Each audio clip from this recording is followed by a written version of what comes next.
Choosing the wrong protocol for our API can lead to performance bottlenecks and also limitations in functionality. That's why we need to first understand these protocols, which will allow us to build APIs that meet our specific user requirements for latency, throughput, and also interaction patterns.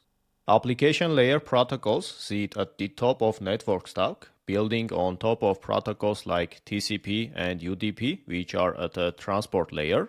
These protocols at application layer define the message formats and structures, also the request response patterns, and management of the connections and error handling.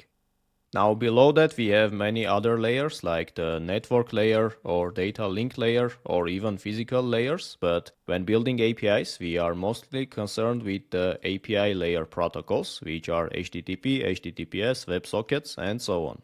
The most common type of protocol and also the foundation of web APIs is HTTP, which stands for Hypertext Transfer Protocol.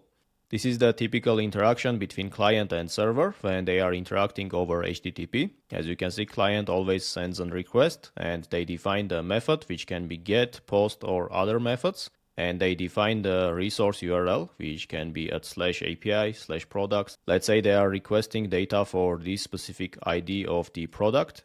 And they also define the version of the HTTP protocol that they are using. They also define the host, which is the domain of your server where the information is accessed. And usually they also authenticate before accessing any resources. So it can be either a bearer token or a basic authentication, OAuth, and so on. So once the request is authenticated in the server, it receives the response, which is in similar format and it's in HTTP response. So you get the HTTP version, which is again the same as you requested with.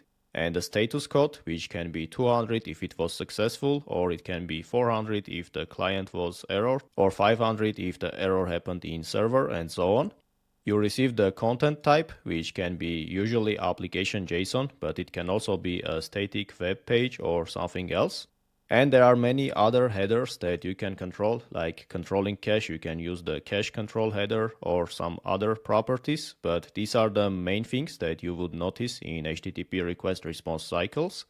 Now, when it comes to methods, you have GET for retrieving data, POST for creating data in the server, PUT or patch for updating data partially or fully, and delete for removing data from the server.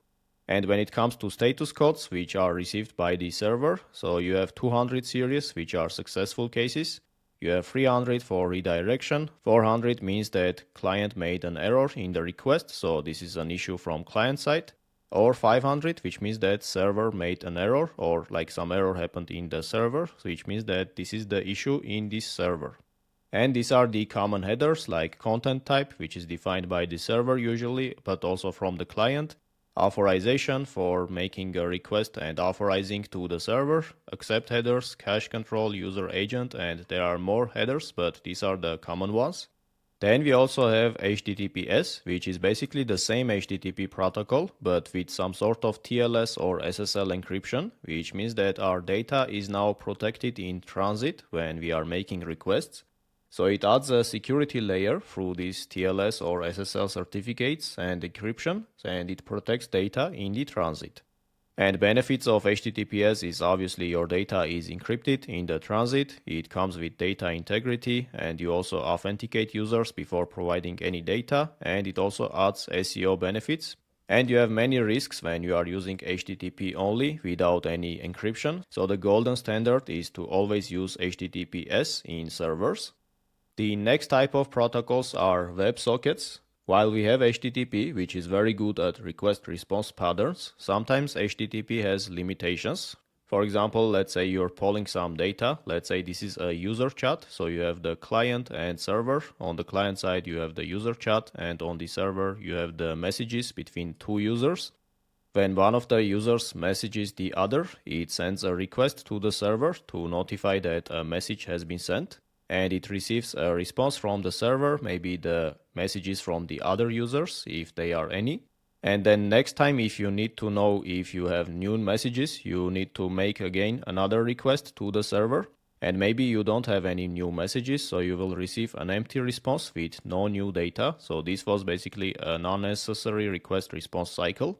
And you might request from some other time, let's say from 1 minute, and receive a response. Now you have some messages, but it can be also empty again.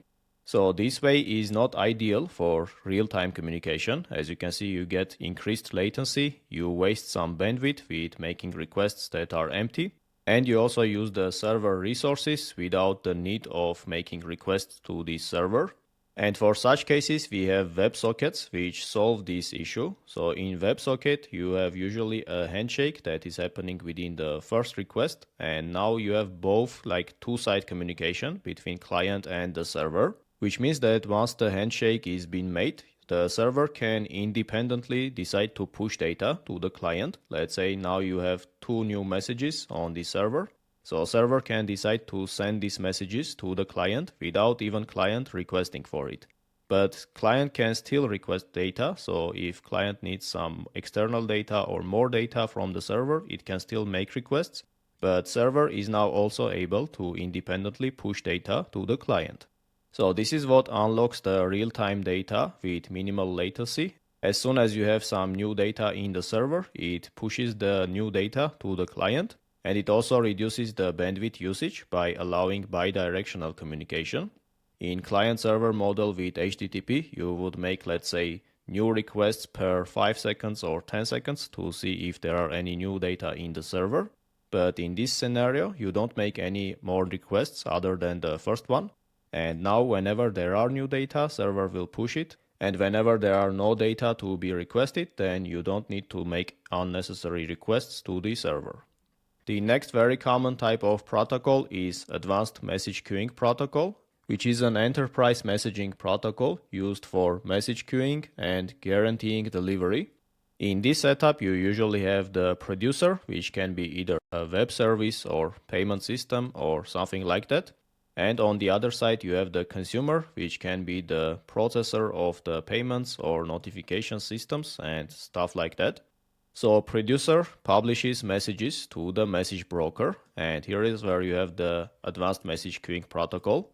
You have queues in the middle. Let's say one of these queues is for order processing. So whenever a new order has been placed, producer publishes a message to this queue.